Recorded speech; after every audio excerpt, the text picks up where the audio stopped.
Hello and welcome back. Today we are going to be doing a tier list for all the trade goods here in Victoria 3. Was a bit inspired by this guy who posted his own tier list that he had made on the Reddit, although his criteria is going to be quite a bit different than mine. I believe his criteria was how important is this good for the economy, and instead when we are evaluating here, we are going to be talking about how much do you want to be the one building this good, or how aggressive do you want to build this good, and so this will be informed by, first of all, what are you building, and second of all, goods that you are going to be wanting to export are going to be higher ranked in the tier list, and goods you are wanting to import are going to be lower ranked on the tier list. Now, to some extent, this is confounded by the fact that in different phases of the game, you might actually want to import and export different things, but we're going to do our best to try and rank things. This shouldn't necessarily be regarded as like a be-all, end-all type of thing, as much as more of a kind of brainstorming our way through the goods type of thing. To that end, we're going to be kind of using two tools. The first is the PM's spreadsheet. Welcome back to the spreadsheet, which we are going to be concerned with the efficiency per construction. This is more or less your GDP crank up, and also your efficiency for per construction for adding to the investment pool. So in the early game, this will be extremely important.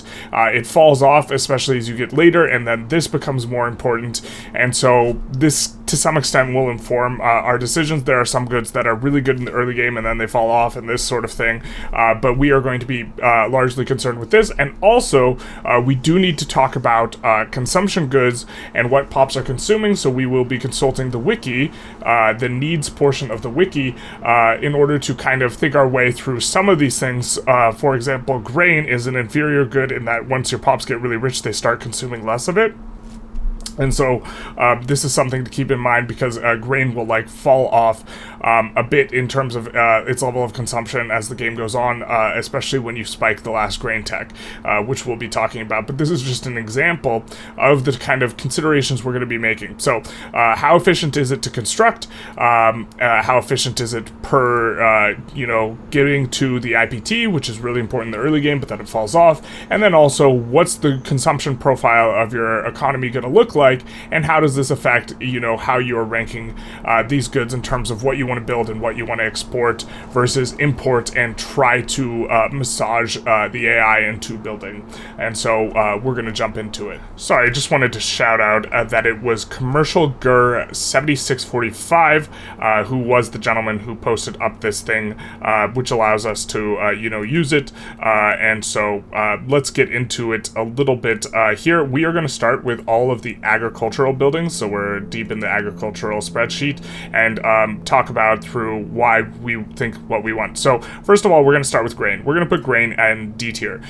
Grain will very often fall off. If we take a look at the PMs, they have reasonably high construction efficiency, but all your arable goods are going to be fighting with each other. In particular, millet farms are particularly good, as well as here, let's scroll up to all the grain ones. So we have rye, wheat, rice, maize, and millet. Millet is particularly good, as is rice. The problem with rice, though, is you build over rice subsistence farms, and while it has a really high output, it will cause massive unemployment unless you are needing the labor or you have jobs available for the labor. So insofar as you are producing grain, rice is preferable, with a little bit of some caveats and asterisks. Other than that, millet is really good in terms of what it's putting out. It is going to be the Fig Orchard PM on the millet. They are very efficient. Now, if we take a look in the early game, they are not the most efficient in terms of per construction. They're still reasonably efficient, but they in particular are owned by the wrong pop type, so you're really not going to want to emphasize them in the early game, but when you start caring about GDP, they become okay-ish. The problem is, as we mentioned earlier, grain is an inferior good, and as you get deeper and deeper into the game and your SOL starts to climb, what's going to happen is people will actually consume less grain, and this will this effect kind of coincides with you getting onto the later chem fertilizers tech, and so not only do you get an explosion of supply, you also get a reduction of demand, and so this is actually going to reach a point in the game where grain prices get really, really depressed, and in order to bring them up, you build a bunch of grocers yourself, and so for this reason, because it's going to get depressed anyways, you really don't want to lead into grain very early on at all in the game.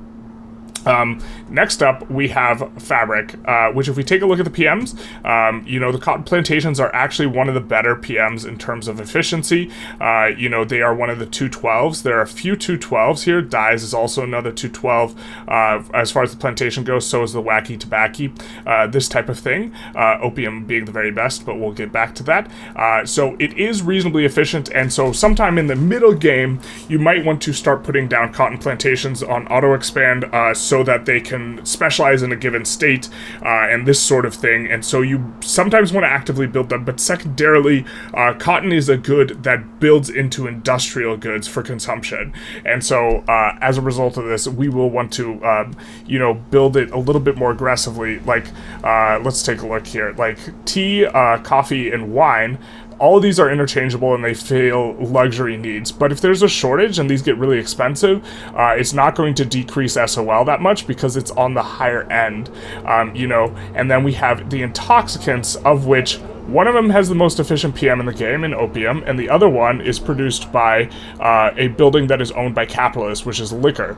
And so, you know, kind of when you're evaluating it, these intoxicants and luxury drinks are going to be deprioritized relative to the agrarian goods that are allowing you to further move them up a chain of efficiency. These you eat the efficiency immediately, right? Pops just eat them, and you can't move them up a chain. But with fabric, for example, when you produce fabric, not only do you generate this efficiency here, you're going to further eat an efficiency later, you know, when you go into the consumer goods and you build the textile mills, right? So it moves up a chain. It doesn't just immediately get consumed. And so, generally speaking, if you are going to just let something decay into being really expensive, it would be preferable to let the, you know, intoxicants and luxury drinks get more expensive. Now, to some extent, we have, you know, the luxury drinks. We have wine is actually tied to the grain production, and so I haven't really thought of what exactly the strategy looks like in regards to wine versus coffee and tea. And this is perhaps something we can think through on the video, is do you want to produce a lot of wine alongside your grain? I'm guessing the answer is yes. This will get divorced a little bit in 1.5 because we're going to see new goods and this sort of thing. But my guess is that you would want to help bring down the demand or the price a little bit so that less of this stuff gets produced, because again, it's not moving up the production chain. And so with that, we're actually going to put fabric in a B tier, with the understanding that early game you really don't want to build this. You don't want to build it early game. Don't build it early game. Not very good early game. Well, I mean, yeah, I mean, overall, don't want to build it early game, although it is tied to meat, but meat immediately gets consumed. You can't turn it into, you know, it is going to be, it's not an inferior good, it's up here, but meat is immediately consumed, so you, again, cannot move it up the production chain. And so we're going to put meat in a D tier. We are going to put sugar in C tier. Now, sugar, while it does move up the chain, it is one of the less efficient PMs, if I recall correctly. Otherwise, we're going to correct what we're doing, but moving in here, it's a 187 PM, not a 212 PM, and so while it is an important input for you know, the groceries, we're just going to put it down here. It's probably going to be at the top of C tier here, though, because it is moving up the chain. We're going to put this down below this, because if we take a look here, as far as food goes, we would prefer... Now, to be fair, you're going to get a lot of fruit from your grain as well, especially if you are building, let's move up, scroll up, the millet farms, the fig orchards. You get fig orchards here and fig orchards here. So a lot of fruit will incidentally be produced by the two best grain producers, but you really don't want to actively build fruit yourself. And so we're going to put fruit like really in the back of D tier here. And so, yeah, tobacco. Tobacco is an interesting one because, let's move here, it's immediately consumed, and it is consumed by lower rug pops. It is part of the intoxicants group here, which is tobacco, liquor, and opium. As we already mentioned, liquor is part of a later, it's in sub-farms, but it's part of a later production method by grocers, and so it moves up the chain. Opium has one of the most efficient PMs in the game, and that means you would actually really prefer that your pops consume almost no tobacco and instead just consume opium and liquor. So we're actually going to put tobacco, even though, if we take a look here in the PMs list, even though tobacco has a relatively high it's a 212 productivity one. We're still not going to value it that highly, and we're going to actually put it behind grain, but ahead of meat.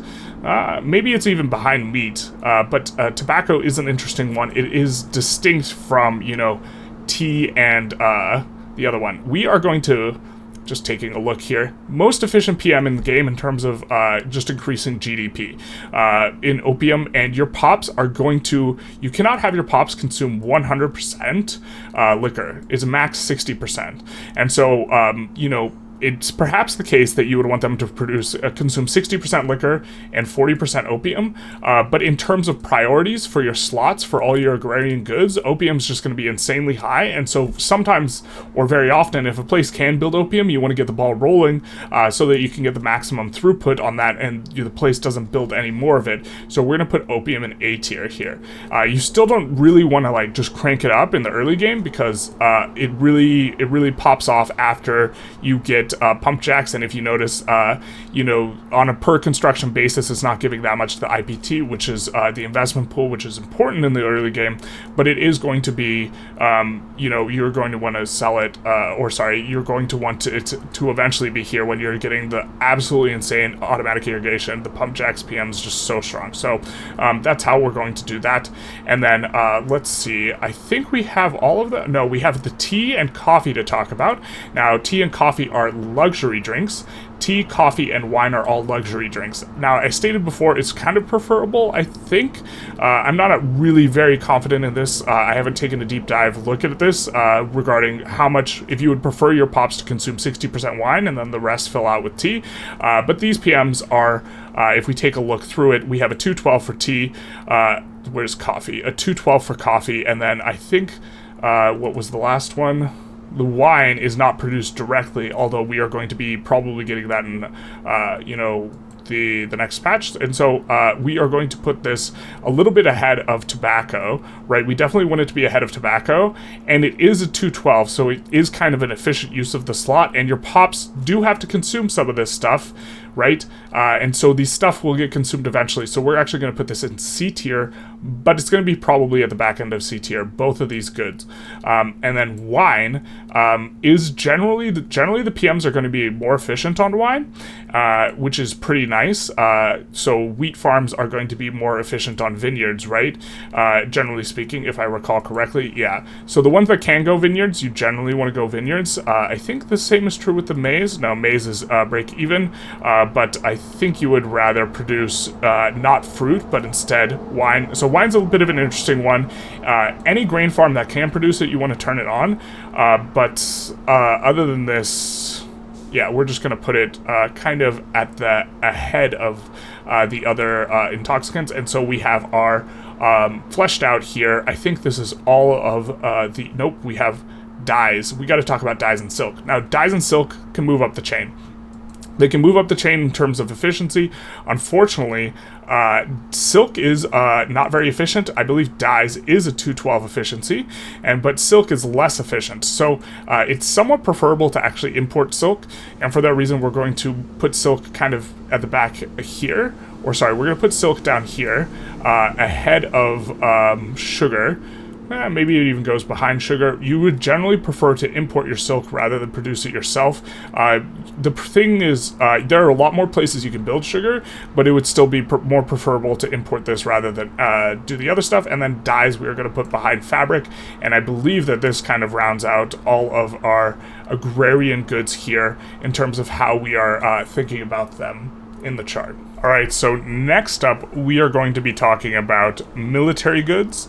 Now, military goods are one that's actually tremendously difficult to rank because you want this to be locally produced in your economy for strategic reasons, but generally speaking, the PMs on these are kind of butt in terms of their contribution to the investment pool on a per construction basis, or just their, contribution at all.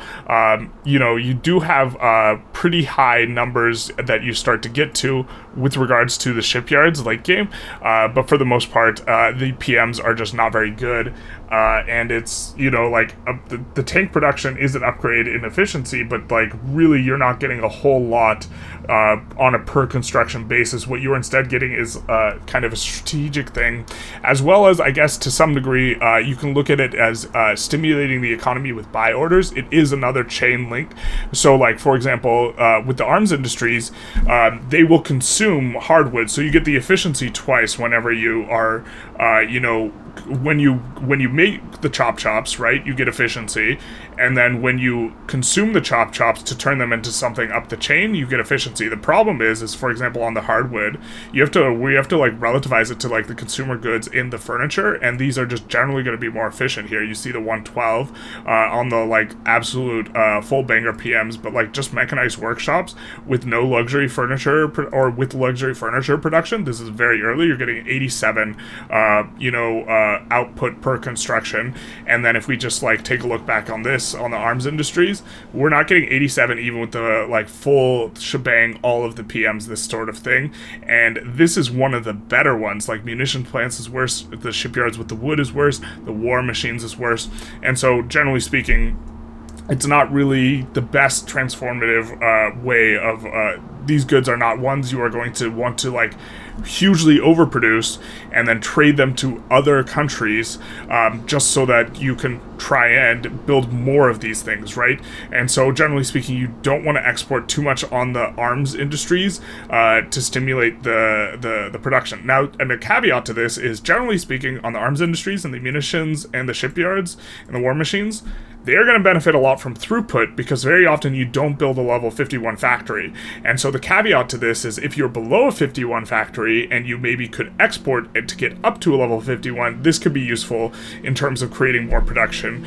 But other than that, we're going to put all of these in, I think, C tier. And we are going to kind of arrange them by which is the most efficient. So the small arms, and then following the small arms, we are going to be putting the war machines and then the munitions plants. And then, so it's going to be small arms, war machines, and then we're going to talk about bifurcated goods. So small arms, war machines, which is going to include tanks and planes. Wait, we made a mistake here. War machines are just tank production, really. Yeah, they're just not very efficient. Now, here's the thing now, is we are going to, there is a little bit of a caveat or thing going on here with regards to the production of warships. Now, generally speaking, you do not need a very large navy in order to get stuff done. And so your warship price might be a little bit depressed. If we take a look, the warship PM is going to be a little bit more efficient, and so you actually could want to export warships specifically because you are probably, the warship price is probably going to be less than the price of your, and where are these? Not steamers. They are in a different category. I believe they're in the yellow. Where are the convoy ships, the clippers? You're going to actually want to maybe export your warships so that you can produce a little bit more. So we're going to actually put warships ahead of the rest of them, mainly because if the warship price is less than the clipper price, you want to be on extensive military shipbuilding, and so what you can do is you can export warships in order to make that happen. Clippers, not very efficient. It's tied to the same PM, so we're just going to put that up here. We're going to put these with the small arms in this. And then we're going to put munitions kind of here ahead of this, because you have to produce the planes. It does get efficient once you add the tanks, but, well, throughout more part of the game, munitions are important. Also, munitions consume sulfur, which is very good. It has a very efficient PM, but not a lot of ways to stimulate kind of the consumption of it. And so this is going to be the war, most of the war stuff. Now we have the steam yards, which actually have an insane PM. Really, really good with, arc welded steamships, but also really solid with just, or relatively solid with just regular steamships, with military production giving, kind of on top of this, you have to ignore the fact that this 116 is moving from arc welded to arc welded with military ship production, so this gives around +8, but with this +8 it's going to be 83 on the back here, which it's decent, it's pretty solid, and you want to kind of push one of these up to 51 if you can, which means you're going to kind of want to export it a little bit if you can. I'm not really sure which is going to be more expensive, because sometimes you actually do want to crank up. Well, let's put the ironclads ahead because you might want to export it, but sometimes you actually do want to just crank up to 51, and you also want to crank up the Navy, but we're going to put these in B tier here because the PMs are a little bit more efficient. Now, of course, with the military goods, it's important to understand that even though these are in C tier, it's very important to have a domestic supply of military goods, and you are going to want to actively build some, but just not really a lot, because the PMs aren't very efficient. You're not going to want to overbuild them and then export them away because the PMs aren't very good, unless you are doing it for a strategic reason, such as being the sole supplier of someone's arms, so they can't go to war against you, something like this. But overall, I don't think that that's a very strong play pattern. I suppose we'll also put cars in, when talking about this. The cars PM is the cars PM is not, or actually we'll do that when we talk about motor industries. So we have our warfare goods all kind of splayed out, and these are kind of the lower tier goods overall. The agrarian goods and the warfare goods are overall not very good. So next up, we're going to talk about non-exportable goods, which, to be fair, are not really goods that should really be analyzed in this way, and so putting them on the list is maybe not appropriate. But for that, we actually have 4 goods. We have gold, we have transportation, we have services, and we have electricity. Now, gold is an uber S tier. You just want to instantly build gold, and there should be a tier above this, and it should have gold, and gold should be the only thing in that tier. But we're just going to put it here for now. Gold is, if you can construct it, you want to construct it. There's perhaps some threshold of construction malice that is such that you don't want to build it. This would require doing some math to figure it out, but gold is just an insane good. The PM's wildly efficient, but the PM doesn't properly capture what gold does, because it assigns a value to gold in terms of how valuable gold is, and gold's more valuable than that because it just sends money straight to the treasury and it gives you minting, and so it's not appropriate to use the gold mine PM to evaluate it. And so that's kind of the first one. And next up we have services, which you don't even construct. And so we're just going to put services into B tier, with the understanding you want the services places to employ up. They will employ up, and you want them to just reach whatever equilibrium employment is profitable, such that your economy is stimulated. So it's not much of a.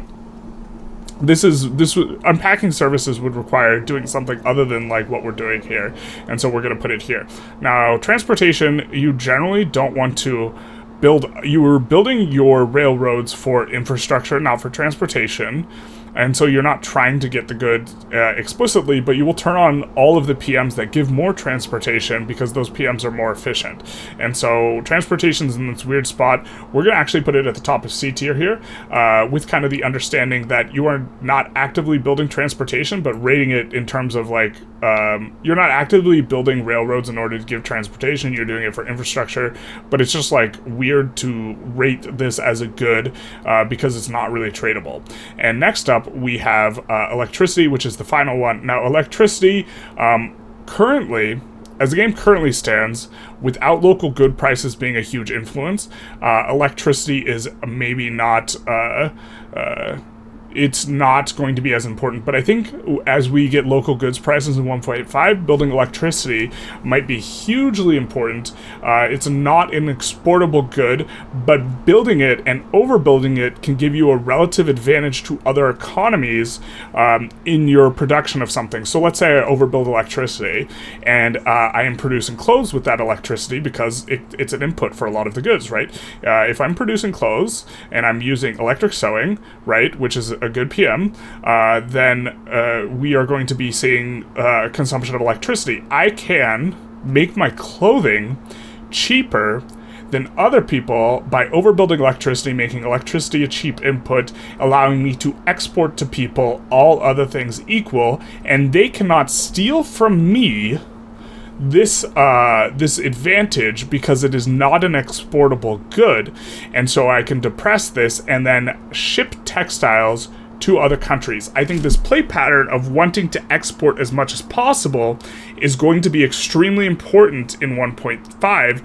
because of how local good prices, I think, will work, but I'm not very certain about this, and so I'm going to do something a little bit weird here, in that I am going to make a prediction sort of placement on electricity, which is that because it can give you a comparative advantage that allows you to, because it can give you an advantage, a relative advantage that will allow you to export way more goods, it is going to be possible that overbuilding on electricity will be this hugely meta thing to do.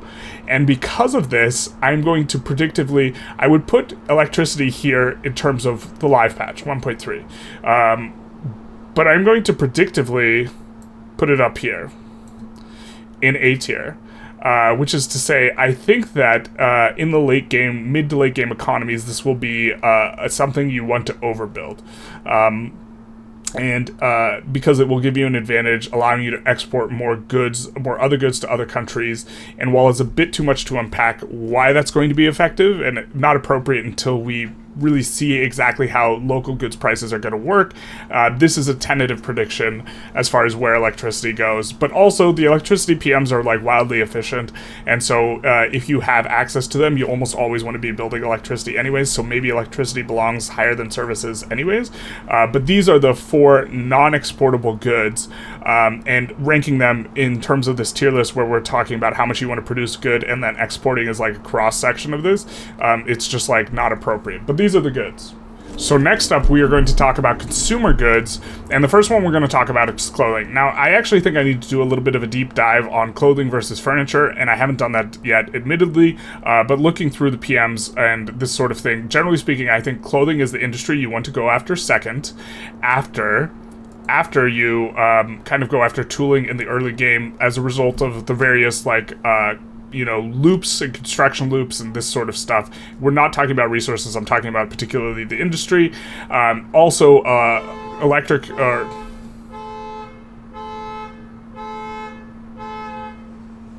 Also, the PMs you get from like sewing machine are generally pretty nice inflection points. Alongside craftsman sewing, you will be getting relatively good investment pool contribution per efficiency, but also clothing does a secondary thing here, which is that it is going to be getting people off of consumption of fabric, and instead they're going to be consuming clothes, and it is moving fabric up the chain instead, and this is generally speaking a good thing. I have to double check the math on all this, but I believe that it will net.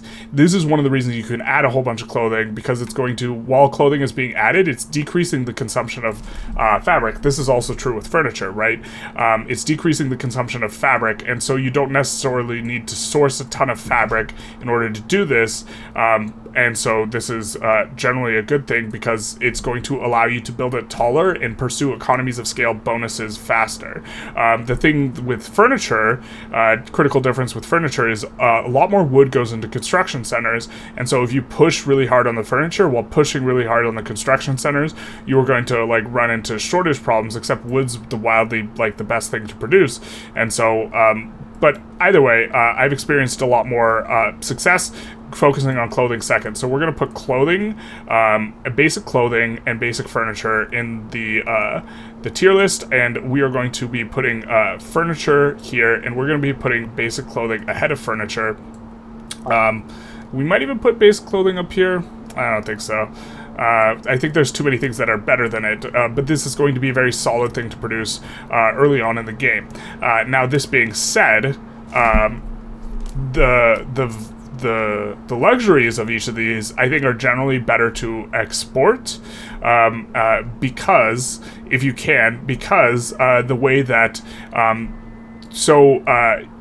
the exponential goods, there's exponential goods in the game, and one of these exponential goods is luxuries. All the luxuries are exponential, so that means as you go up in wealth, you are going to pay more and more, or you are going to consume more of these in a non-linear way. So I don't know exactly how much it's consumed, but like, let's say at level 15, you're going to consume 10 luxury clothes, and then level 16 you're going to consume 30, and then level 17 you're going to consume 60, and then level 18 you're going to consume 120, and this sort of thing, etc., etc. So as they get really high wealth, they're going to consume more and more of these goods. Because of this, there's diminishing returns on wealth. As you increase the amount of money people are getting, there's diminishing returns in terms of how much they can increase their SOL per dollar that they're getting. As a result of this, it decreases your SOL a little bit less when you export luxury goods than when you export other goods, because it reduces the fact that it's an exponential good means that reducing the or increasing the price of the exponential good is going to be less effective at bringing down your SOL. So we are going to put these squarely ahead of the other ones. So we have this situation. So that is some of the consumption goods. Now we are going to talk about fish. Fish is a replacement good for grain. If we go into the needs thing, we will see that fish is here, and your pops can eat fish or grain, and there will be decreased weight on meat and fruit, and they can also eat groceries. Notably, fish is also an input for groceries. If you build more fish, you will actually build less grain in the auto queue, which makes fish an insanely good good.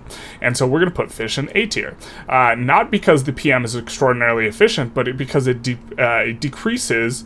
Let's see, I think we have it in the resources tab. Yes, fishing wharves. The PM's not insane.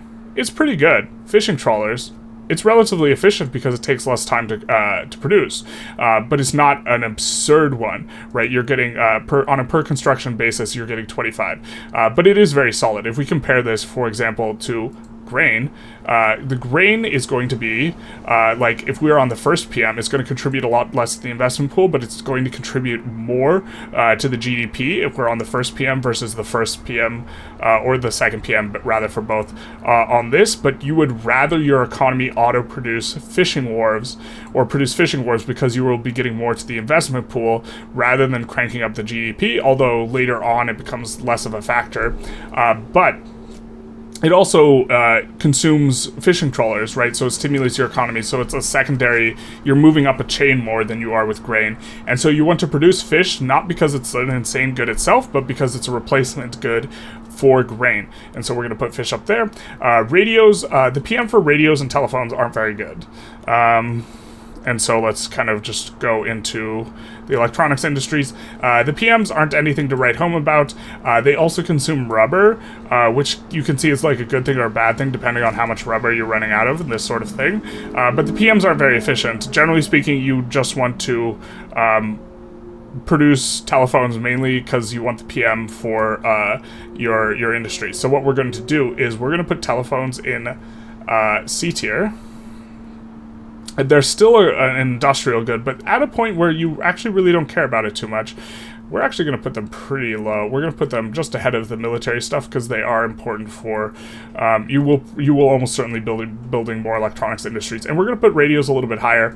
The reason we're putting radios higher is because you might want to export radios as a means, if we take a look at the needs, you might want to export radios as a means to make, you're probably going to be consuming more phones because there's demand in your government administrations, and so you can export radios as a means of making the entire building more profitable, and drive down the consumption of the government, which is consuming phones. You drive down the price of their consumption if you drive up the price of radios, because you will get an equilibrium higher level of electronics industries.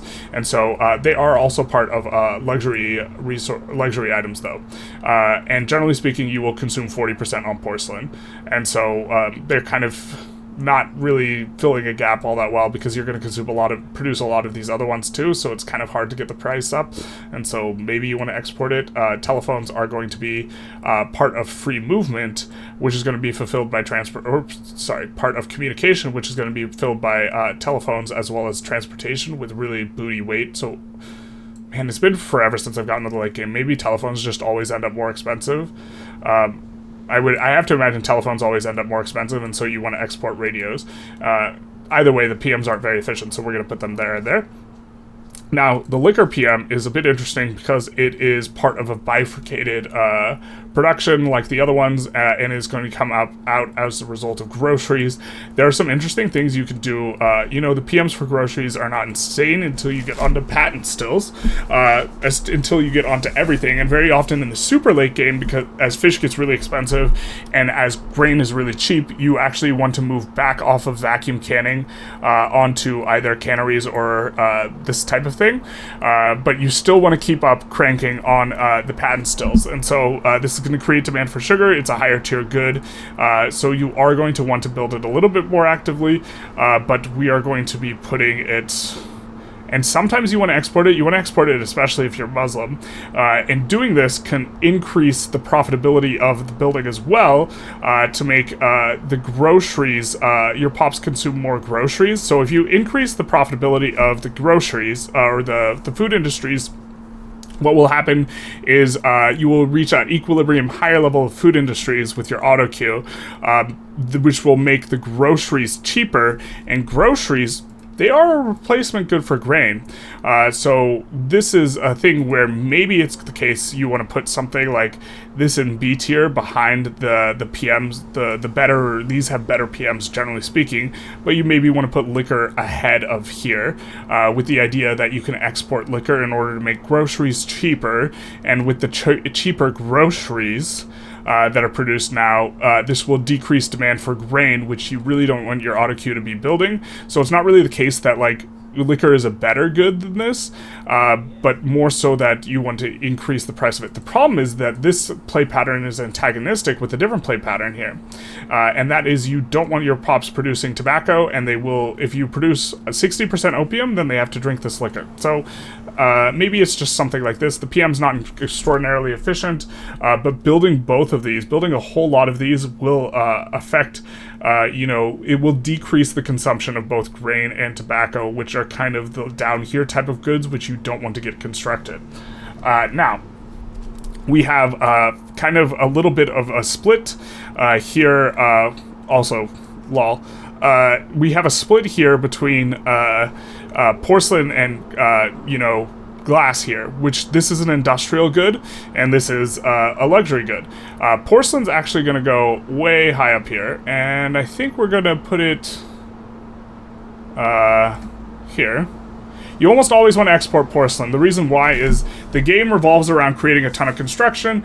You use glass as a construction good, and so generally speaking, what happens, the glass gets comparatively more expensive than the porcelain, and so porcelain gets really cheap. And so not only do you almost always like consume 40% porcelain, even after when you can consume 40%, when you can consume any of these things, right? You will end up consuming a ton of porcelain. Not only this, the porcelain price often gets cheap enough that you can export it a whole ton, so we're going to put it up here, with the idea that you almost always want to export it. I think we're going to put it behind fish, though. And then glass. The glass PM, let's take a look at this. That's the wrong tab. Industrial goods. The glass works. The PMs are relatively good. In particular, bone china is really good, and you can... which is another reason to export it, because you do want to be on the bone china. The problem is glass consumes lead, and as you reach the late game, you might have to swap on to a less efficient PM as a result of this, but not wanting to talk about it too much, we're going to put glass ahead of furniture here. And the idea is that I think the inflection point where you're building clothing is just an incredible one in the early game, that it deserves to be a little bit higher than glass, but later on you will end up building a ton of glass when you get onto steel frame buildings. And this is all of the consumer goods have now been ranked. As you can note, it's pretty heavy on this tier list towards kind of the lower end. That's because these industries in particular are some of the very best industries in the game, and so we're going to get into it. Okay, so next up we have the industrial goods and the resources, and I think there's a very important caveat to put in here, which is that you, generally speaking, we're evaluating on the basis of how much you want to build this thing and this good, and how much you maybe want to export it. And on this basis, this is a much different basis than what you want to do conquest-wise in order to acquire these things. Now, obviously, resources you want to acquire different resources at different kind of rates. Gold is the insanely high prioritized one, but this is not really what we're talking about here. So something like sulfur, which you almost never run out of, and so might not be a priority, it's not the case that you don't want to build sulfur, or that just because you're not trying to militarily acquire it all the time. The thing is there's really just not a huge demand for sulfur, and so ranking it is a little bit difficult.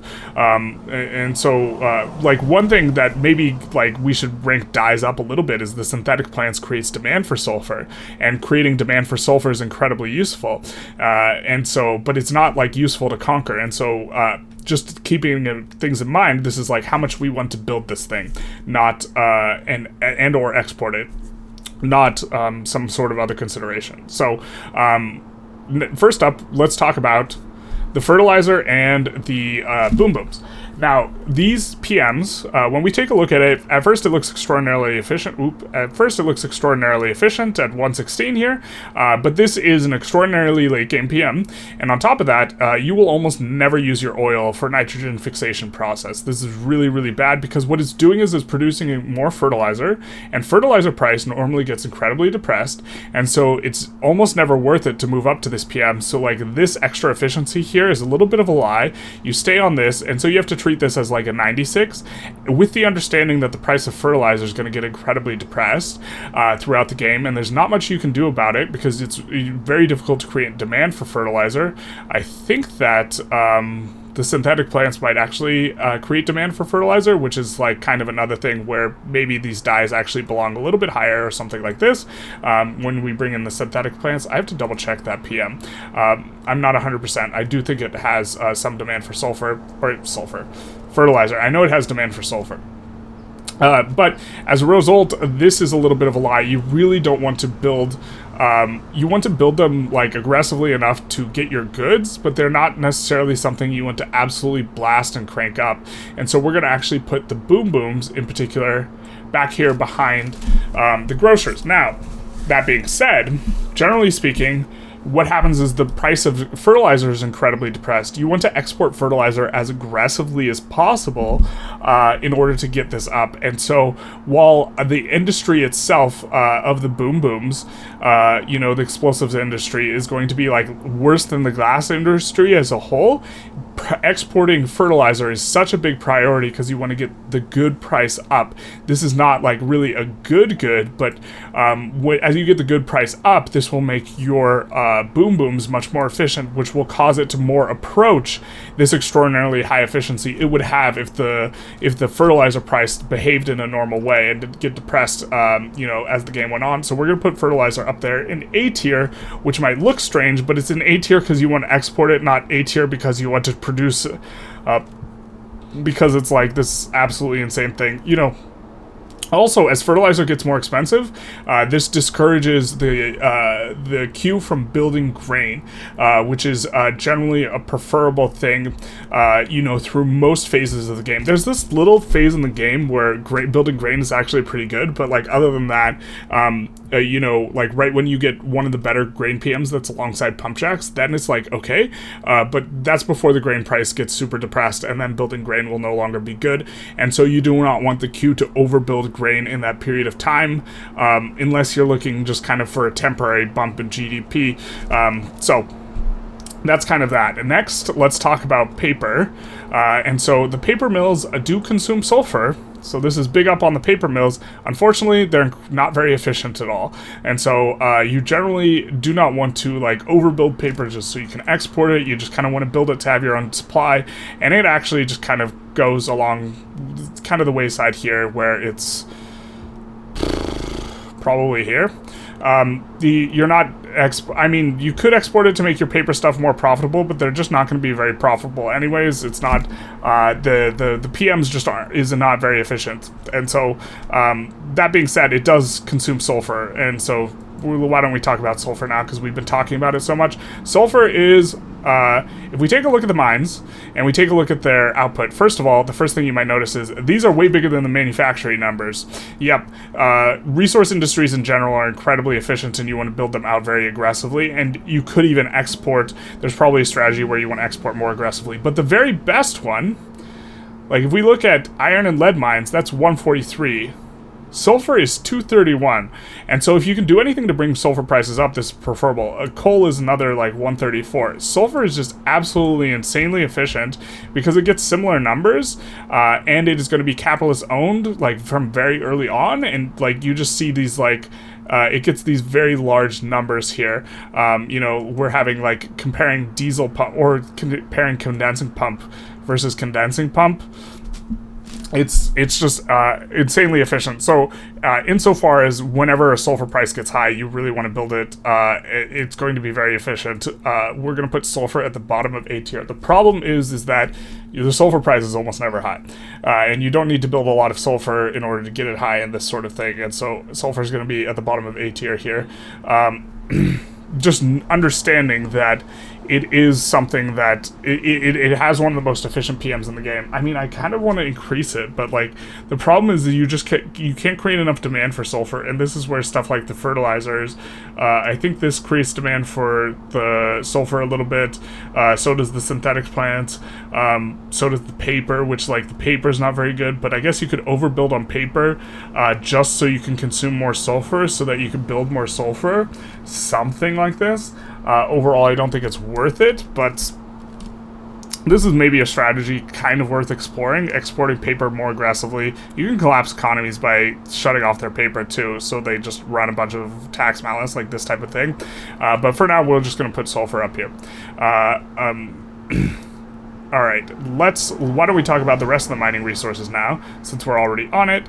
And that is, iron mines is going to, notably, it's not as efficient as sulfur, but in the early game it is relatively efficient here. We have 84 per construction. These take only 16 weeks to produce as opposed to like 24 on the manufacturing industries, which is a pretty big source of why they're more efficient per construction.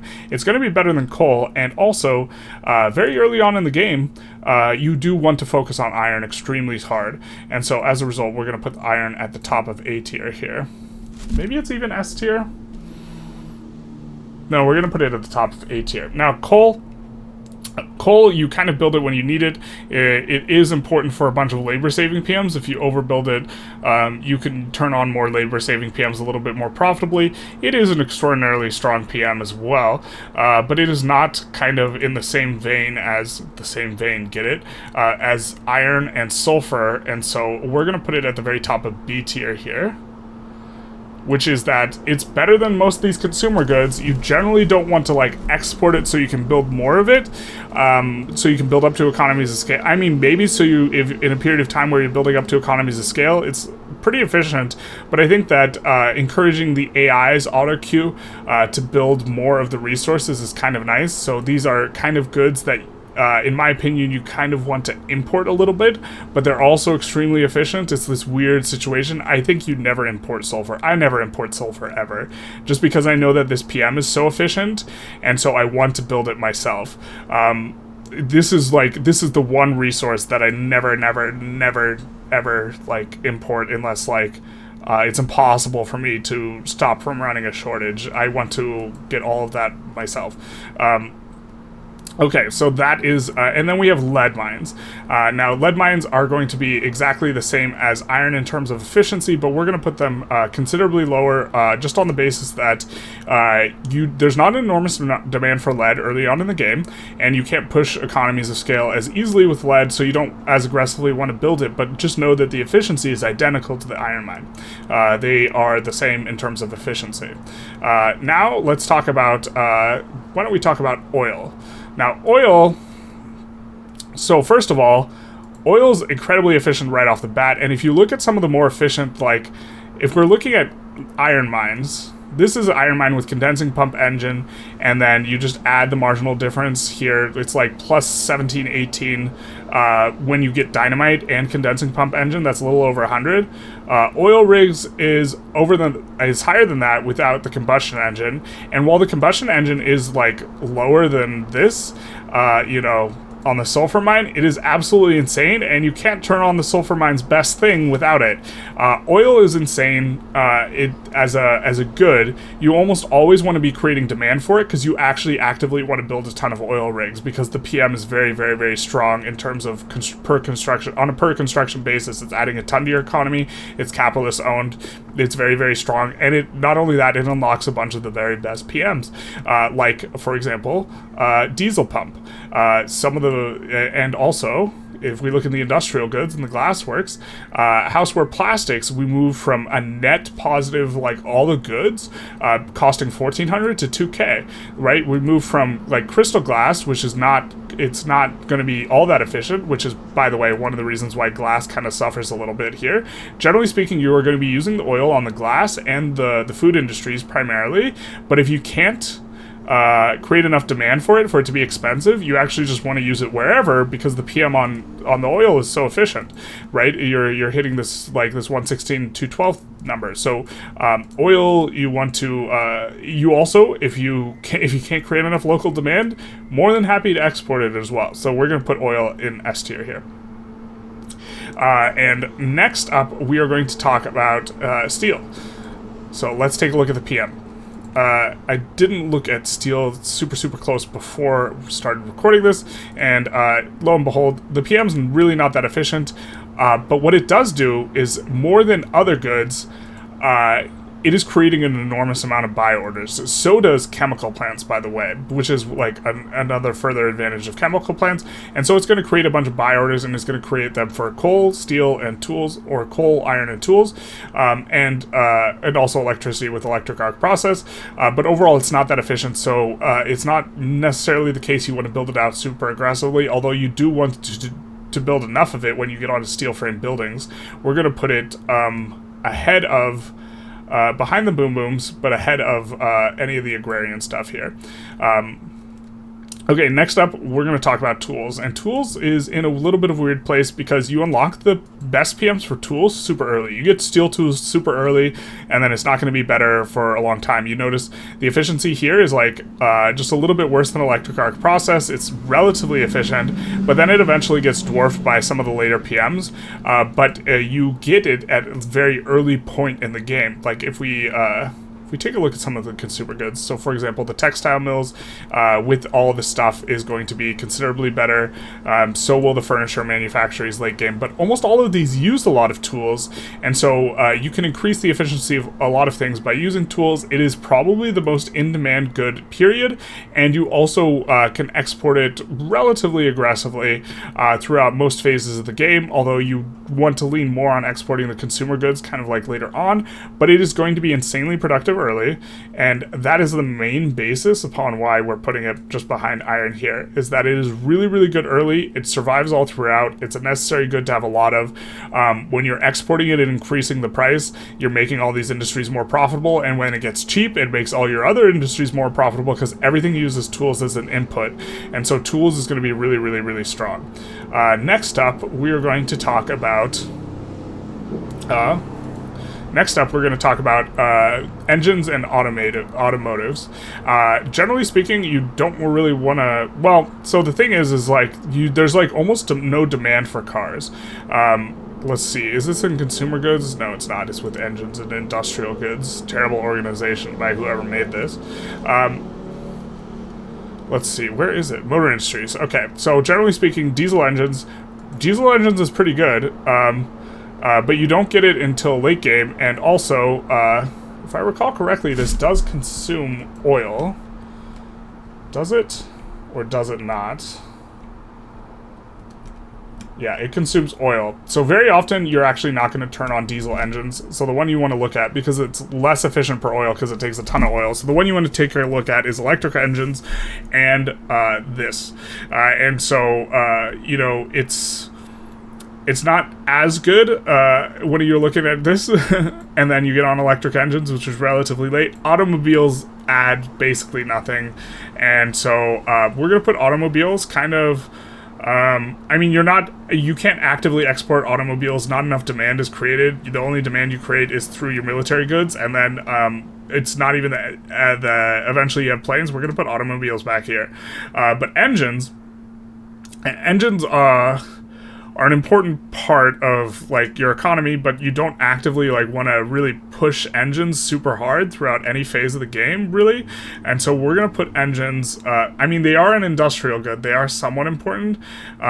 There are going to be periods of time where you actually push them in prep for a new technology. So, for example, when you're about to research pump jacks, you actively will build a lot of engines. A key note about both the engines and the steel, I think, is that they employ quite a bit more, if I recall correctly, and we go into labor here.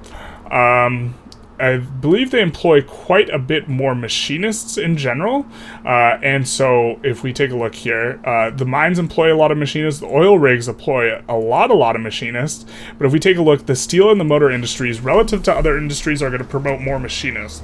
And so if you are specifically trying to, increase your trade unionists as quickly as possible, you actually might want to overbuild both on steel and motor industries. Actually, for that reason, we're going to move each of them up just a tad, just because they're going to be better for empowering the trade unionists. Next, let's talk about rubber, and you can see which one I'm saving for last, right? Rubber is incredibly efficient, and it gives you access to really good PMs. Rubber is incredibly efficient at adding to the GDP. Now, if we take a look at it relative to oil rigs are going to give quite a bit more to the investment pool, but you're getting rubber kind of at a period of time where you might be approaching a GDP where you actually just care more about net output anyways. And if we look at like the consumer goods things, like the bump from craftsman sewing to elastics is pretty good, right? This is adding quite a bit of efficiency, and you also use rubber in a lot of the later military things, and so rubber is something that you're going to want to build out pretty aggressively once you have access to it. You do get a ton of those negative rubber events, which are like really annoying, that are either decrease the throughput or like increase mortality or something like this.